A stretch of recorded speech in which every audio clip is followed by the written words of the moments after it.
Bueno, entonces todos ustedes están bien. Están de buen ánimo. No solo piense, no cometa el error de pensar, hable. Se creí, por lo cual hable.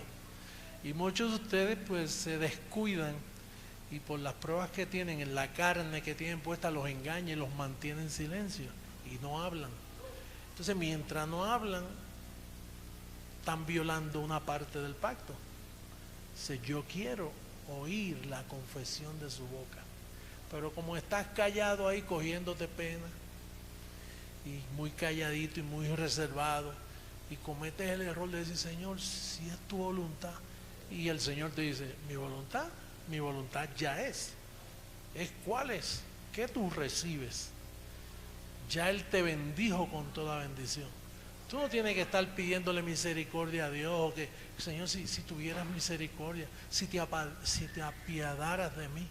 Dios está cansado, le aborrece esa actitud de la gente. Ya Él pagó un precio en la cruz, está en tu boca, cerca de ti está la palabra, cerca de tu boca y de tu corazón, de tu mente. Ponla en práctica, confiésala para que veas esos ángeles trabajando en tu vida. Es nuestra responsabilidad que ese pacto esté fluyendo en nuestra boca. Y la gente va a ver. Y nos vamos a multiplicar porque la gente no está ciega, ellos ven lo que está sucediendo. Así que vamos hoy a hablar de lo que impide que la gente vea, que la gente crea. Bueno, vamos a comenzar por Isaías 25, versos 7 al 9. Isaías capítulo 25. Me gusta como el profeta ya había dicho que esto iba a suceder y vemos que ya sucedió en todas las naciones. Dice, vamos por el verso 6, 7, 10, 7, sí. Si lo pudiera subrayar sería eso. Dice, y el Señor destruirá en este monte la cubierta con que están cubiertos todos los pueblos y el velo que envuelve a ¿quién? Las naciones no estaban todavía desarrolladas y multiplicadas cuando el profeta dijo eso, porque eso es un evento que iba a tomar lugar. Dice, destruirá la muerte para siempre y enjugará el Señor toda lágrima de todos los rostros y quitará la afrenta de su pueblo de toda la tierra, porque el Señor lo ha dicho. Y se dirá en aquel día, he aquí, este es nuestro Dios, le hemos esperado y nos salvará. Este es el Señor a quien hemos esperado, nos gozaremos y nos alegraremos en su salvación. Ellos esperaban un Dios que se iba a manifestar en las naciones, que lo iban a poder ver en ese día cuando Él iba a destruir la cubierta. Esa cubierta hemos entendido que por todos estos 2000 años la cubierta es la cubierta de Moisés, porque los 10 mandamientos todavía están en pie para la mentalidad de todos los llamados cristianos. Los católicos ellos piensan y creen que pueden cumplir los mandamientos, o se espera que tú los cumplas, y los religiosos o evangélicos también esperan poder cumplir esos mandamientos. El apóstol Pablo dice, luego por la fe invalidamos la ley. Fíjate si la fe es diferente a la ley, que él dijo, es por fe, ya no es por ley, no observen a Moisés. Pero entonces él dijo, luego por la fe invalidamos la ley.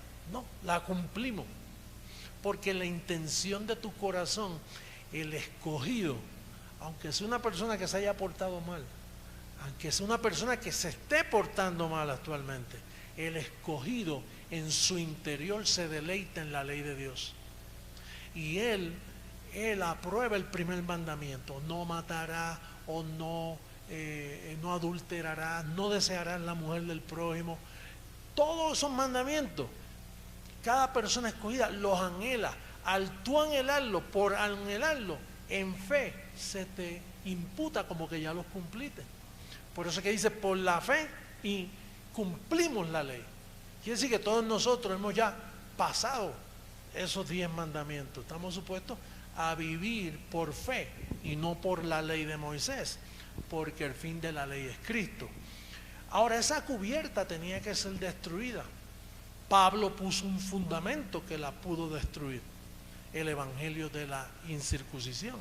Pero como ese evangelio no se pudo practicar, porque ese evangelio de Pablo, el de la incircuncisión, fue mezclado con las doctrinas de Jesús de Nazaret. Por eso es que es una cubierta y un velo que será destruido. Y nunca se pudo destruir. En la manifestación de mi Padre en mi vida, ahí fue que comenzó. Primero tuvo que destruir la cubierta en mí, en mi mente, porque yo soy un velo de carne que tengo que aprender. Y entonces primero destruyó la cubierta en mí, y luego a los varios años me reveló el velo, porque es cubierta y velo. Entonces me descubrió Romanos 7:4, cuando dice: para que seáis del otro, del que resucitó de los muertos. Ahí me libró a mí, yo el segundo, porque Pablo fue el primero a quien entendió esto. Pero Pablo partió, lo mataron en Roma y no hubo más fruto. El cristianismo acabó con Pablo en aquel tiempo. Luego el cristianismo esperó 2000 años y comenzó conmigo. Yo soy el primer cristiano después de 2000 años. Y luego en secuencia todos ustedes estamos ahí en la misma gloria, porque ahora podemos llamarnos cristianos, porque se nos ha quitado el velo de Jesús de Nazaret. Pero mientras el evangelio de la incircuncisión no apareciera, no hay cristianismo. Pero hay espacio para que ellos vengan y haber muchos más. Yo recibo que antes de la transformación, Bolivia va a estar lleno de este evangelio por todas partes.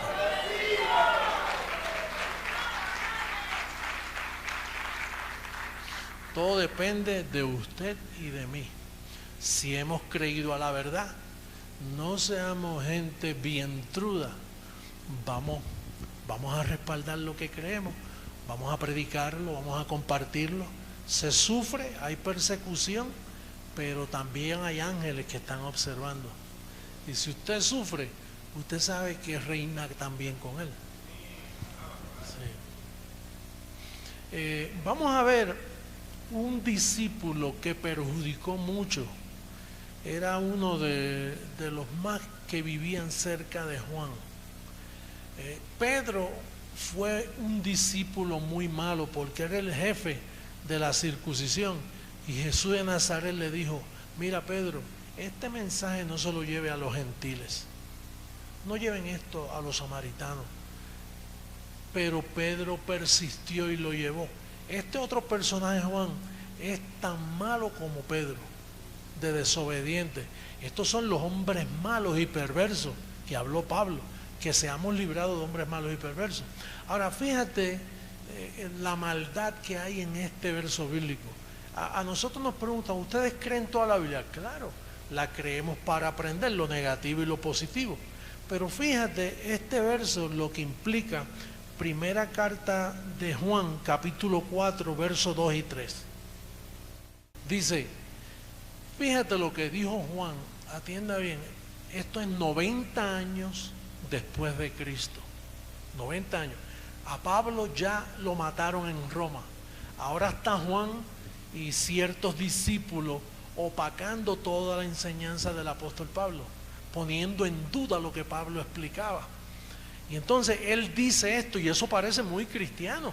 De hecho, los teólogos de hoy con esto hacen alardes de la sabiduría que tienen. Pero mira este punto de vista.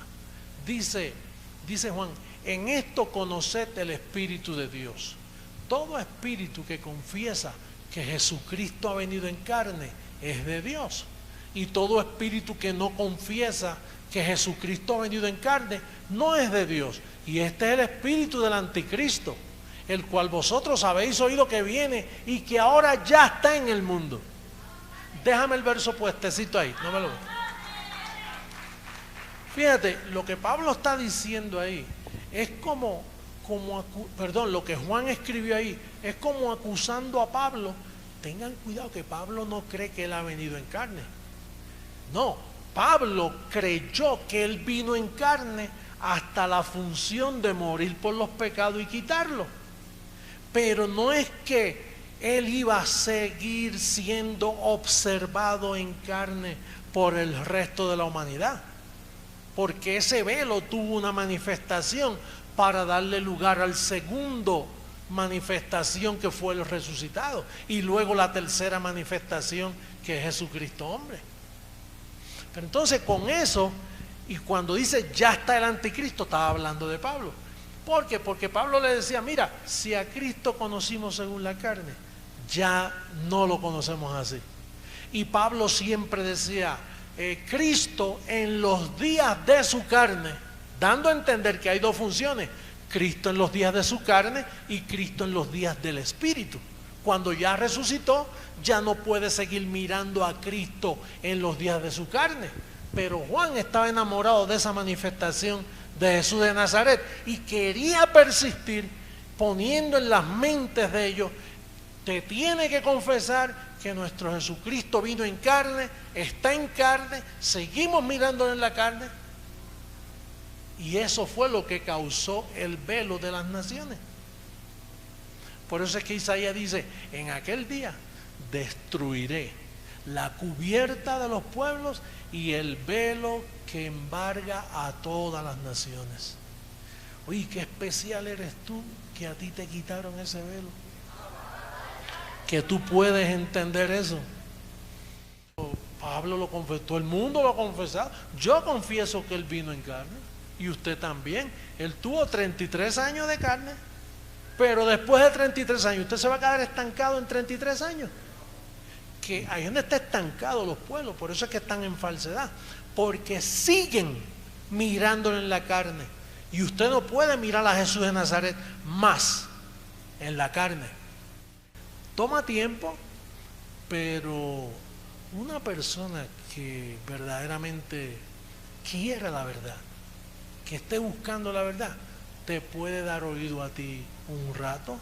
Dice: dame oído, déjame explicarte dónde es que está el misterio.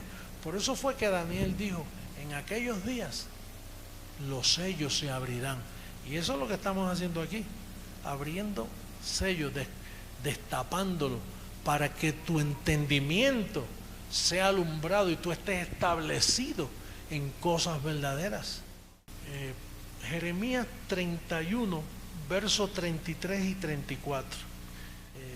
Leyendo: pero este es el pacto que haré con la casa de Israel después de aquellos días, dice el Señor. Daré mi ley en su mente. Fíjate que eso fue Pablo quien nos dice: ahora con la mente le sirvo al Señor. Y ya el profeta lo estaba diciendo hacía miles de años. Yo creo que los judíos y los israelitas que escuchaban eso decían: este hombre está mal, porque tú sabes que para servirle a nuestro Dios tenemos que sacrificarnos, tenemos que matar animales, tenemos que hacer regar sangre, tenemos que hacer tantas cosas. Y ahora sigue con la mente. Dice: daré mi ley en su mente y la escribiré en su corazón, y yo seré a ellos por Dios y ellos me serán por qué. Fíjate lo que dice. Dice, pues quiere decir que un pueblo es compuesto de gentes, y ese Dios iba a estar con ellos. Y no enseñará más ninguno a su prójimo, ni ninguno a su hermano, diciendo: oye, ¿tú conoces al Señor?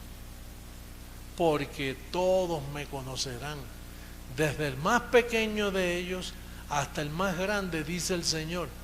Porque perdonaré la maldad de ellos y no me acordaré más de su pecado. Oye, y como pelean con nosotros cuando decimos el pecado fue quitado.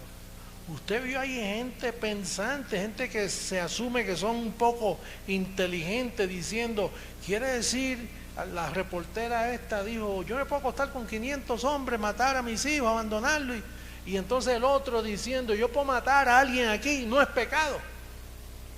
Pero si te lo está diciendo, no me acordaré más de tus pecados. Si haces mal, nosotros no estamos llamados a hacer mal, estamos llamados a dar buen testimonio, a vidas que den ejemplo. Nosotros no aplaudimos la maldad. Lo que pasa es que los bendecidos que son escogidos traen maldad con ellos y parece que amamos la maldad, porque en lo que se salen de ella tenemos que seguir amándolo y no conociendo en carne. Yo no voy a sacar a nadie de una reunión porque me diga, mire, este hombre está así, está así, está así. Pero está diciendo bendecido, está diciendo que estoy completo. Sí, pero mire cómo está viviendo. Pues dale un tiempito en lo que se le manifiesta el espíritu de dominio propio y de amor y de poder. No hay apuro. Tú sabes que la meta tuya ¿cuál es? Andar en limpia conciencia, andar en dominio propio, andar en ese bello testimonio que Dios nos ha llamado a dar. Pero no para ser salvo, porque somos salvos. Allá es para ver si eres salvo. Acá es porque ya lo tienes todo. Porque ya te bendijo con toda bendición.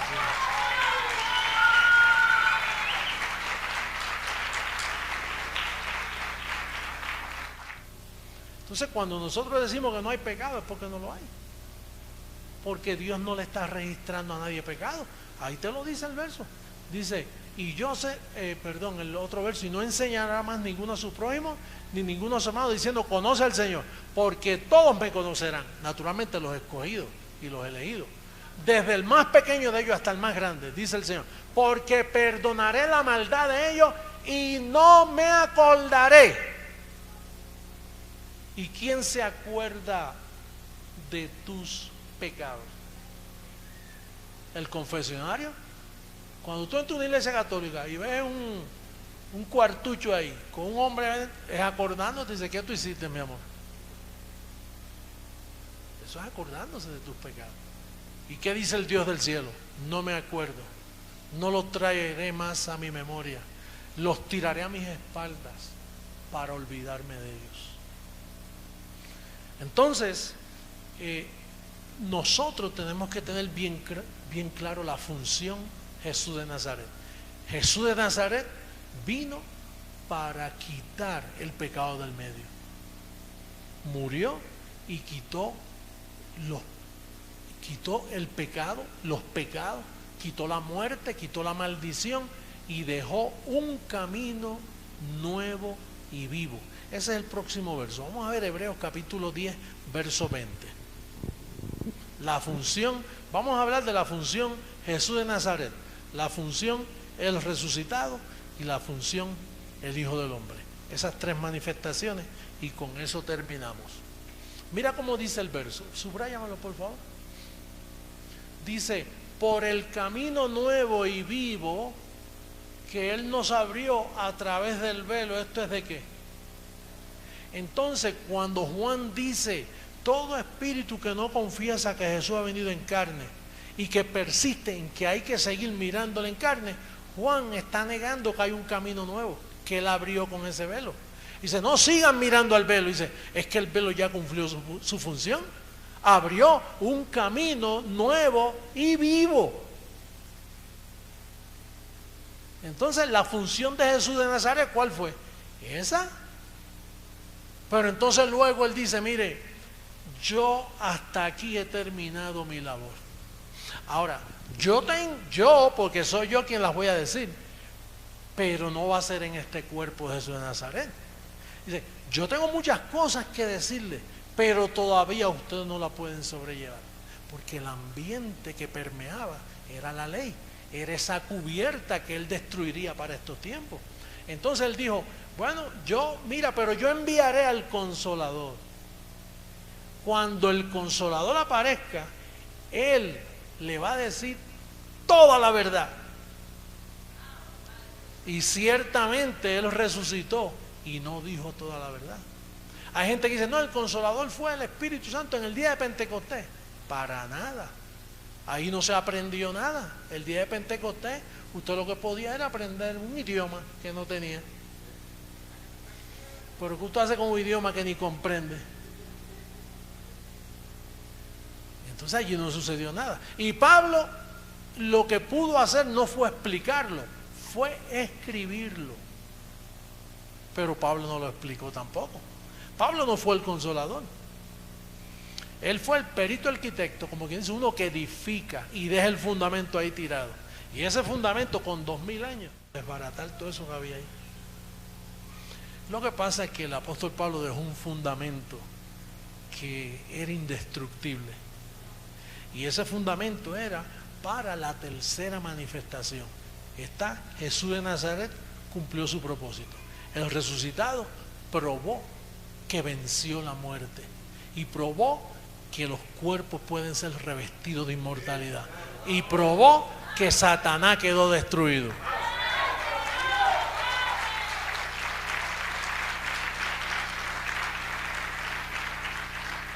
Pero luego faltaba una última manifestación.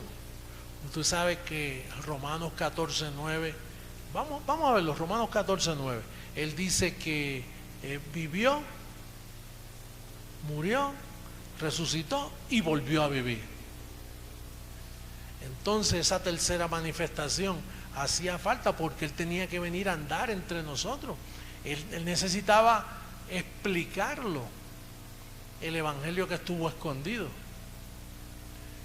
Porque Cristo para esto murió y resucitó.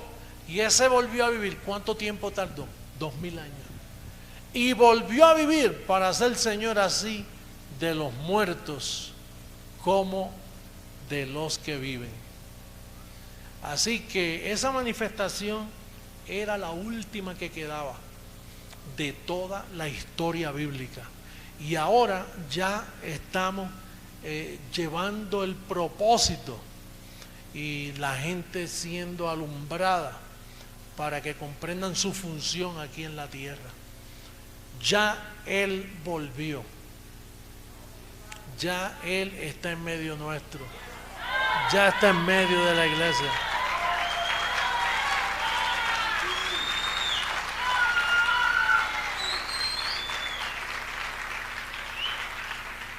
Una de las pruebas más grandes que hemos visto es el hablar lo mismo en todos los lugares.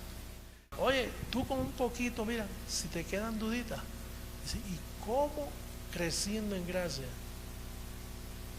piensan una sola cosa? Cantan lo mismo, un mismo sentir en todo el mundo entero.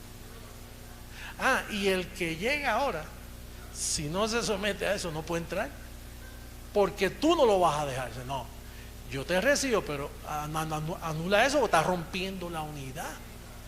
Y Pablo dijo, solícitos. Mira, yo en eso soy tan celoso, que si mi madre estuviera viva y dice algo, te respeto y todo, pero esto no me hable de esto con nadie en la iglesia, o está afuera. A mí no me importa aquí familia, no. Mi hijo, mi padre que se meta con esto, no puedo porque estamos rompiendo la unidad del Espíritu.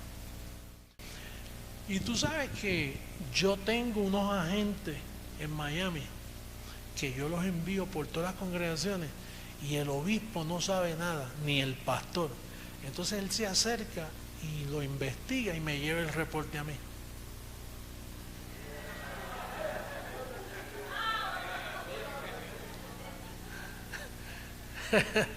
¿Tú sabes quién es esa gente? Ese agente es la iglesia.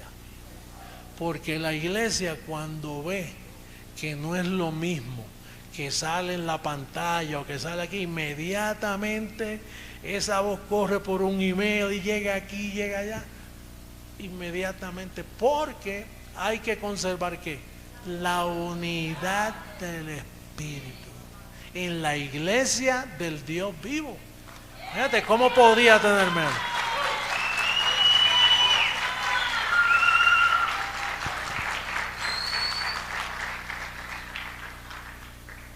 Por eso, el mundo no sabe el poder que se está levantando entre nosotros. Por eso nosotros somos un gobierno indestructible. Esto no es algo que nadie puede romper, nadie. El sistema lo rompe una bobería o a alguien le sucedió algo y ahí se descompuso esa iglesia y se va la gente para las casas. Y hay gente cansada de esos malos testimonios. Hay gente yo he conocido gente que me ha dicho, yo no quiero saber de iglesia. Yo amo a Jesucristo y me encanta ver prédicas y escucharlas por televisión, pero no me hable de reunirme porque mira, yo fui a una iglesia y por poco me despellejan. ¿Por qué? Porque una iglesia que no tiene la unidad del Espíritu ya violó el primer principio.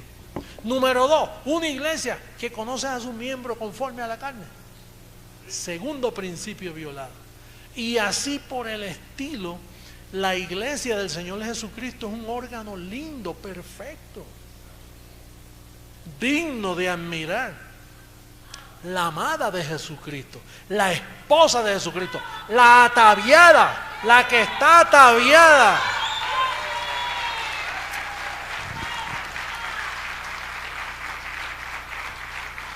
Usted no ve que esa iglesia, esa esposa llamada la iglesia, está por todas partes del mundo. Y tú sabes lo que hace la amada que no ha llegado. Está buscando al que ama su alma y la anda buscando por la plaza, por las veredas y pregunta, oye, ¿tú has visto al que ama mi alma? Como quien dice, ¿tú no sabes dónde hay una buena iglesia que yo pueda asistir? Yo una vez estuve así, yo digo, oye, pero ¿qué problema? Aquí no hay, todo esto es un problema, Señor. ¿Qué me voy a decir? Yo imagínate en mi ignorancia. Y es que Él me llevó ahí mismo para que yo viera la condición. Y entonces anda por todas partes del mundo diciendo, ¿dónde está el que ama mi alma? Y cuando encuentra al que ama su alma, mira, va y se recuesta con su esposo y le dice, amado mío, séllame en la frente, ponme como un tatuaje en mi brazo, porque halló a quien ama su alma. Bendecidos de Bolivia, contemplo un crecimiento para todos ustedes bien bello. Vamos a estar en pie, los músicos vayan pasando.